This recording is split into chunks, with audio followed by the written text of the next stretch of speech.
ये सपना था मान्यवर साहब कांसी राम जी का, लेकिन आज कुछ लोगों ने उनके सपने को सपना नहीं छोड़ा। हमें ये संकल्प लेना चाहिए, आज जहाँ पर हमारी माता बहनें आई हैं, यहाँ पर हमारे बड़े बुजुर्ग आए हैं, तो मैं सभी से एक ही बात कहूंगी कि यूं कार्यक्रम करवाने से और यूं बैठकर सुनने से कुछ नहीं होने वाला है। चाहे कितनी भी जय भीम बोलते रहो, नमो बुद्धाय बोलते रहो, मैं दीदी कृष्णा रही, चाहे कितना भी बुद्ध का नाम ले लूं, चाहे बाबा साहब की बातें क्यों ना कर लूं, लेकिन जब तक मैं भगवान बुद्ध और बाबा साहब के बताए हुए रास्ते पर नहीं चलूंगी, मेरा उनको मानना व्यर्थ है। इसीलिए आप चाहे कितने भी बड़े बड़े कार्यक्रम करवा लो, लेकिन कुछ नहीं होने वाला है।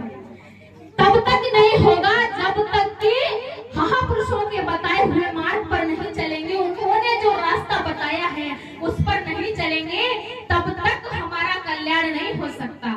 इसीलिए हमें आज ये संकल्प लेकर के जाना है कि बाबा साहब और कांसी राम साहब, हम आज से ये संकल्प लेते हैं कि तुम्हारे छोड़े हुए कार्यों को हम आगे बढ़ाएंगे।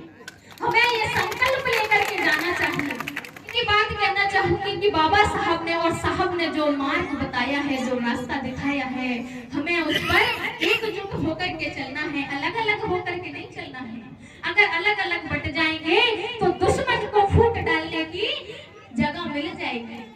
इसीलिए एकजुट होकर के, क्योंकि जब हाथ खुला होता है, हाथ खुला होता है तो इसे खुला हुआ हाथ बोल सकते हैं, लेकिन अगर ये पांचों उंगली एक हो जाती हैं तो आप लोग जानते हो कि क्या बन जाता है।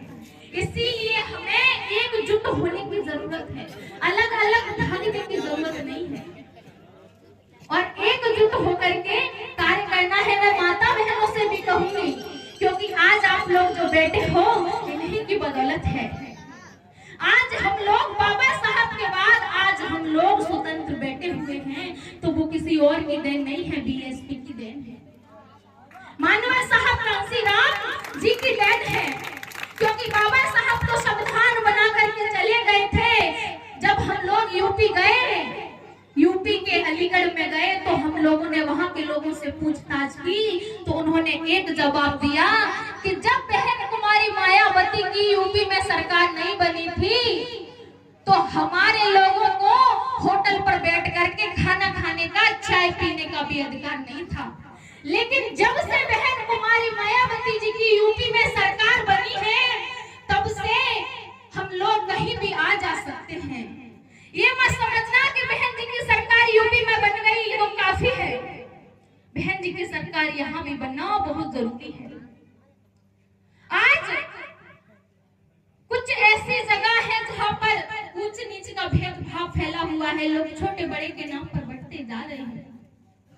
ऐसा बिल्कुल भी नहीं होना चाहिए, ऐसा बिल्कुल भी नहीं होना चाहिए, क्योंकि जब से बहन जी की सरकार आई है, भले ही यूपी में बनी है, लेकिन दबदबा एमपी में भी है। क्या है? ताकत एमपी में भी है। ये नहीं सोचना कि बहन जी की सरकार यूपी में बन गई।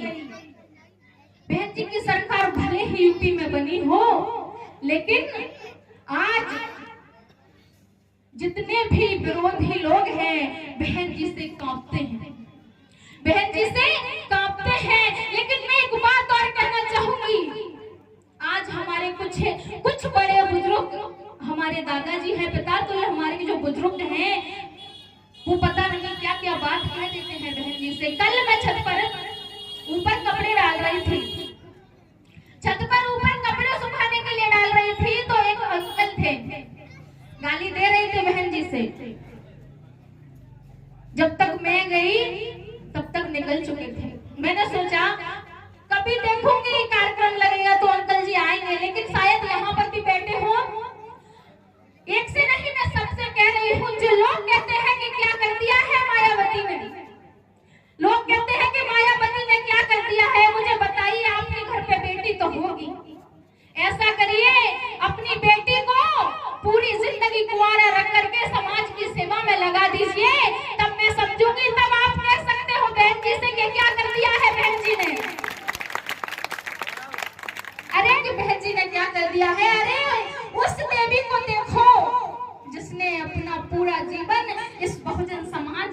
कुर्बान कर दिया।